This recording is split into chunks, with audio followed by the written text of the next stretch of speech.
Garcuplasers di film di sini. Nah, di video ini kita akan bahas inilah beberapa buah iblis yang underrated. Nah, mari tanpa basa-basi lagi, kita langsung saja. Wadaw.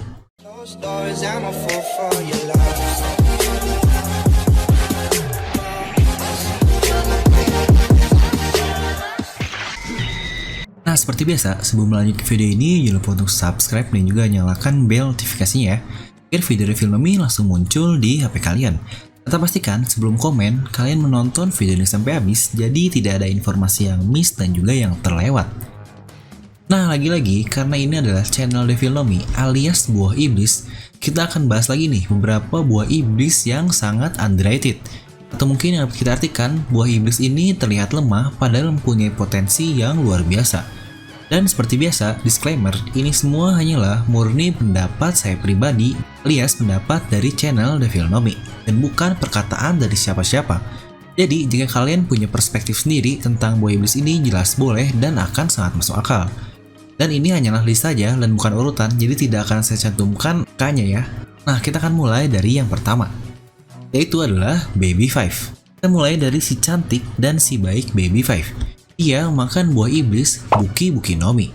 Buah iblis tipe paramisia yang dapat mengubah tubuhnya menjadi segala jenis senjata. Nah, mungkin buah iblis dari Baby Five ini lebih ke arah paramisia tipe Bikam ya, dimana tubuhnya menjadi senjata. Walaupun cukup aneh, ia dapat mengeluarkan peluru seperti itu. Tapi ya, peluru ini mungkin bagian dari senjata itu, jadi sangat cocok jika disebut ini buah iblis Bikam. Tapi dikatakan juga, tubuhnya sendiri terbuat dari senjata, dimana kita pun sudah pernah melihatnya, dia berubah menjadi pedang yang sangat besar, menjadi pistol, menjadi gatling gun, dan bahkan dia menjadi misil. Tapi yang aneh adalah, setelah dia menjadi misil, dan hancur terkena musuhnya, dia menjadi seperti Logia, dimana tubuhnya terpecah belah, dan dia bergabung menjadi tubuh normal kembali. Nah, kenapa saya memasukkan Baby Five ke dalam buah iblis yang underrated? Mungkin kalian bisa bayangkan jika dia bisa menciptakan senjata-senjata buatan seperti mungkin pasifista, yaitu dia dapat menciptakan senjata laser atau bahkan senjata yang digunakan oleh Lindbergh yang dapat membekukan apapun. Karena untuk senjata ini tidak dibatasi oleh apapun, seharusnya dia bisa berubah menjadi apa saja. Mungkin dia bisa berubah menjadi manusia senjata atau cyborg. Karena itu semua terhitung senjata, di mana buah iblis sendiri dia bisa berubah menjadi senjata, di mana tidak ada batasan dari senjata ini. Ya, walaupun tidak dibayangkan, dia menciptakan bom atom dengan kekuatannya. Ya, selanjutnya, buah iblis yang terbilang underrated adalah dari arkeolog dan si cantik kita, alias Nico Robin. Dia memakan buah iblis Hana-Hana Nomi, yang berarti bunga, di mana itu adalah buah iblis tipe Paramecia Crit, di mana dia bisa menciptakan bunga dalam tanda kutip di tempat manapun yang dia inginkan. Sepertinya bunga di sini dapat kita bilang sesuatu dari tubuhnya saja sih. Sejauh ini kita hanya bisa melihat dia mengeluarkan bentuk tubuhnya dimanapun tempat yang dia inginkan. Walaupun pasti akan ada jarak terbatasnya juga. Walaupun terlihat simpel dan begitu saja, ini bisa menjadi salah satu buah iblis yang benar-benar dahsyat. Ia seorang wanita saja bisa sampai sekuat itu menahan serangan dari Pel, lalu juga serangan yang bahkan dari Hakuba. Ini benar-benar sesuatu yang luar biasa. Bayangkan jika buah iblis ini dimakan oleh seseorang sekuat Zoro. Salah satu keunggulan luar biasa dari buah iblis ini adalah dia bisa menumbuhkan tangan atau apapun di tubuh orang lain. Jika dia punya haki armamen yang sangat kuat, dia dapat dengan mudah mengalahkan banyak pengguna buah iblis dengan menumbuhkan tangannya saja di dalam tubuh musuhnya. Sudah tidak terbayangkan kekuatan dari Nico Robin ini seperti apa. Dan kita pun tahu, dia dapat menciptakan cloning dengan buah iblisnya. Cloning dua orang seperti Zoro. Waduh, gila. Lalu yang selanjutnya adalah Ivankov, sang komandan revolusioner yang menjaga di wilayah Grand Line, alias Emporio Ivankov. Karakter kuat yang selain buah iblisnya, bahkan karakternya dianggap sangat lemah oleh orang-orang, yang saya pun tidak mengerti kenapa. Ivankov ini makan buah iblis Horu Nomi, yaitu buah iblis tipe Paramecia yang buatnya dapat memanipulasi dan mengontrol hormon di tubuh manusia. Artinya, dia ini termasuk Paramecia Control atau Manipulate, yang mungkin berbeda seperti Luffy yang Bikam dan Robin yang Crit. Dia lebih ke manipulasi kekuatannya ke medium lain yang berupa hormon. Mungkin terlihat biasa saja, Dia bisa mengubah hormon seperti seks, pertumbuhan, warna kulit, atau apapun. Tapi yang jauh lebih hebatnya adalah dia dapat meningkatkan antibodi dalam tubuh manusia sehingga membuatnya sangat kebal dari berbagai jenis penyakit atau bahkan racun apapun. Bahkan dia pun bisa meningkatkan adrenalin tubuh yang dia pernah lakukan ke Luffy, mungkin seperti doping lah. Dimana hormon adalah suatu bagian dalam tubuh kita yang membentuk manusia. Jika dia benar-benar dapat mengontrol semuanya sesuka hati, itu saja sudah sangat overpower sekali. Dan itulah mungkin alasan dia disebut sebagai miracle person, mungkin manusia keajaiban lah. Nah, lalu selanjutnya adalah Foxy. Siapa coba yang masih ingat dengan karakter satu ini? Salah satu karakter canon yang terlihat seperti filler ya, haha. Dimana arc Davy Back Fight ini pun tidak berpengaruh besar ke jalan cerita di One Piece. Kecuali akhirnya muncul Aokiji setelah beresnya arc tersebut. Foxy memakan buah iblis Noronoronomi yang buah iblis tipe Paramecia Crit, yang membuatnya dapat menciptakan partikel seperti laser yang dapat melambatkan apapun yang berkontak fisik dengan partikel atau laser tersebut. Sejauh yang kita tahu, ia dapat melambatkan apapun, mungkin contohnya seperti meriam, dan dia pun dapat melambatkannya yang kita tidak diberitahu berapa kali lebih lambat dari kecepatan awalnya, dan hanya dalam waktu tertentu saja, yaitu hanya dalam waktu 30 detik saja. Entah memang dia yang kurang kreatif karena hanya bisa menciptakan hal itu dari tangannya saja, atau dia yang belum memaksimalkan kekuatan buah iblisnya. Bayangkan jika dia mengawak-keningkan buah iblisnya, di mana daerah di sekitarnya akan melambat sampai ke tingkat ekstrim, dan jika kekuatannya bisa di-extend tidak hanya 30 detik, wah ini benar-benar menjadi buah iblis yang sangat overpower. Mungkin kelemahannya hanyalah kecepatan cahaya ini sendiri, ya karena kita tahu tidak ada objek yang lebih cepat dari cahaya, dan dia pun sangat cepat sekali. Dan salah satu kelemahannya lagi adalah yaitu cermin. Semoga kita bisa bertemu lagi dengan karakter kocak satu ini di manga. Nah, yang selanjutnya adalah Vanderdecken 9. Vanderdecken EX lah. Dia adalah seorang fishman yang memakan buah iblis sehingga membuatnya menjadi sangat konyol. Fishman tapi tidak bisa berenang. Aneh.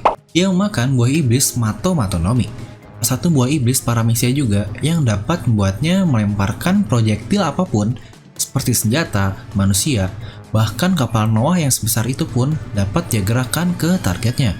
Dimana barang yang dilempar tidak akan gagal sampai ke targetnya tersebut, kecuali objek tersebut dihalangi oleh sesuatu. Mungkin salah satu boundary atau batasan dari buah iblis ini adalah agar efeknya bekerja, dia harus menyentuh lawannya dengan tangannya terlebih dahulu. Dan jika sudah, target akan di-lock dengan kekuatannya tersebut. Lagi-lagi batasan lainnya adalah karena dia hanya mempunyai 2 tangan, jadi targetnya hanya bisa 2 saja disimpan. Jika tangannya banyak, sepertinya lebih menguntungkan lagi nih untuk buah iblis yang dia makan. Nah, terus apa sih di underrated-nya? Bayangkan jika buah iblis ini dimakan oleh seseorang dengan haki armamen atau busosoku haki yang sangat gila. Dia melapisi senjata yang akan dilempar dengan haki dan pasti akan mengenai target dimanapun dia berada. Next level sniper lah kekuatan dari buah iblis ini, karena dia tidak akan miss kecuali serangan tersebut ditahan. Jika Van Augur memakan buah iblis ini dengan peluru snipernya, dan pastinya dia pun akan punya haki yang sangat kuat, kan dengan mudah mengenai targetnya tanpa musuh sadari. Dan ingat, dengan haki kita dapat menguatkan senjata apapun. Vergo saja dengan haki mengubah bambu dan dapat mengeluarkan dari mulutnya seperti bom begitu. Nah, lalu yang selanjutnya adalah Mr. 5. Ini juga nih yang kalian banyak komen. Bang, Mr. 5 juga punya buah iblis yang sangat hebat. Ya, Mr. 5 alias Game punya buah iblis yang sangat mengerikan. Tentunya jika dia dapat menguasainya, dan saya pun sangat setuju dengan hal yang kalian katakan. Kita tahu, dia memakan buah iblis Bomu Nomi, buah iblis Paramecia tipe Crit yang dapat membuatnya mengubah apapun atau menciptakan apapun menjadi bom atau ledakan. Dimana setiap ledakan yang terjadi tidak akan berefek apapun kepada Mr. 5 ini. Dia sendiri bahkan dapat meledakkan seluruh tubuhnya seperti itu. Tapi mungkin sangat disayangkannya, kekuatan segila ini hanya dia gunakan menggunakan upil saja. Itu pun menciptakan ledakan yang sudah cukup besar. Serta ditambah dengan pistol revolver yang diisi dengan nafasnya saja menghasilkan ledakan yang luar biasa. Bayangkan jika dia sudah sangat advance dalam menggunakan buah iblisnya, Dia bisa menciptakan bom atom menjadi mungkin seperti Deidara. Wah, gila sih. Apalagi jika awakeningnya di mana daerah sekitarnya akan meledak-ledak dengan kekuatannya. Ini mungkin benar-benar salah satu menjadi kekuatan yang sangat gila. Nah, selanjutnya adalah Uroge. Salah satu supernova yang mempunyai kekuatan yang sangat mengerikan, namun tidak terekspos alias Uroge ini. Dia pun dikatakan memakan buah iblis, namun kita masih belum diberitahu itu adalah buah iblis jenis apa. Namun yang jelas sepertinya itu buah iblis tipe Paramecia, dan kemungkinan Paramecia tipe Manipulate, mana dia dapat memanipulasi rasa sakit yang dia terima atau mungkin damage lah. Wih, damage-nya besar bos. Jadi dari serangan yang diterima atau rasa sakit yang dia terima, dia dapat mengubah dirinya untuk menjadi jauh lebih kuat. Hal itu pun kita pernah lihat ketika dia melawan pasifista di Sabondi Archipelago. Bukannya makin lama seseorang akan semakin melemah, dia semakin dilukai akan semakin kuat. Anjay. Bayangkan seseorang seperti Zoro dengan daya tahan tubuh yang luar biasa gila ini memakan buah iblis yang sangat hebat.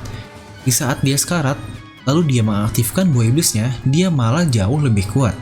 Ichi di Gorilla Zoro sepertinya bukan apa-apa jika dibandingkan dengan kekuatan ini. Nah, sebelum satu yang paling epic di akhir, saya akan memberikan beberapa honorable mention nih. Berapa yang mungkin terlihat lemah, tapi patut dimasukkan ke dalam list juga sebenarnya. Ya, yang pertama adalah buah Hankook. Tentu saja yang tidak boleh dilupakan adalah sang ratu lautan dan si cantik buah Hankook. Dia memakan buah iblis Mero Meronomi, yaitu buah iblis Paramecia tipe Crit yang dapat membuatnya menciptakan cahaya atau laser dan merubah musuhnya menjadi batu. Walaupun terlihat sederhana, tapi jika dipadukan dengan karakternya dan kecantikannya, ini akan menjadi sesuatu yang sangat overpower. Mero-meronya saja sudah sangat hebat, apalagi ditambah dengan tendangan plus jadi batu, itu akan menghancurkan apapun sih. Ya mungkin auto hancur lah, hatinya maksudnya, anjay. Lalu yang selanjutnya adalah Kozuki Toki. Ini adalah karakter dengan buah iblis yang sangat-sangat hebat. Namun sayangnya, Toki ini bukanlah karakter combat alias dia bukan petarung. Dia memakan buah iblis Toki Tokinomi, yaitu buah iblis waktu. Dimana waktu ini sama seperti gravitasi, salah satu dimensi di dalam dunia ini yang pastinya kekuatannya akan sangat hebat. Namun salah satu kekuatan yang kita tahu hanyalah dia dapat berpindah ke masa depan saja dan mengirim seseorang ke masa depan. Apakah ada kekuatan lain dari waktu ini, seperti contohnya memberhentikan waktu atau apa? Mungkin kalian punya ide, bisa langsung tuliskan di kolom komentar. Nah, selanjutnya juga yang tidak boleh lupa adalah sang Senchou kita, Luffy, dan villain utama favorit kita yaitu Doflamingo. Buah iblis standar yaitu karet dan benang saja. Bisa Oda kreatifkan dan upgrade menjadi so overpower itu sih. Dimana itu bukanlah kaleng-kaleng kekuatan dari dua karakter ini. Bahkan Doflamingo sudah dapat mengawakeningkan buah iblisnya. Lalu selanjutnya yang paling kita tunggu. Inilah dia yang terakhir, Our Lord, Paramecia, Our Savior, yaitu Lord bagi The Clown. Dia memakan buah iblis Bara-Baranomi. Buah iblis tipe Paramecia yang sepertinya bertipe buah iblis Become. Yaitu dia dapat mencerai-beraikan tubuhnya menjadi sedemikian rupa. Lalu sudah terkonfirm juga oleh Oda Sensei, tidak ada sabetan benda tajam yang dapat membelah tubuh dari bagi ini. Dengan kata lain, seluruh pendekar pedang imun terhadap bagi, anjay. Lalu jika kita upgrade lebih jauh, bayangkan awakening dari bagi ini dapat memotong tubuhnya ke level partikel. Wah, mantap sih. Dia bisa masuk ke tubuh orang lain dan menghancurkannya dari dalam. Ini parah coy, Lord Bagi. Itulah beberapa buah iblis yang lagi-lagi ini menurut channel The Filming saja. Jadi jika kalian tidak setuju, mungkin kalian punya pendapat kalian sendiri. Ini hanyalah pendapat di channel ini. Lalu mungkin juga akan banyak yang bingung, kenapa kok kebanyakan Paramecia atau bahkan hampir semuanya Paramecia. Jelas sih, Paramecia ini buah iblis yang butuh kreativitas tinggi. Karena jika Logia, dia memakan tipe apapun pasti akan sangat overpower. Lalu untuk Zoan, itu lebih fokus ke usernya dibandingkan buah iblisnya. Dimana saya pernah membahas buah iblis terkuat yaitu Paramecia di video ini. Mungkin kalian bisa dicek. Nah, mungkin kalian punya beberapa buah iblis lagi yang underrated. Mungkin kalian bisa langsung tuliskan di kolom komentar di bawah. Dan seperti biasa, semoga kalian terhibur dengan video ini. Like aja kalau kalian suka, dislike aja kalau nggak suka. Jangan lupa untuk subscribe dan juga share video ini ke teman kalian. Gue Film pamit and I'll see you guys next time.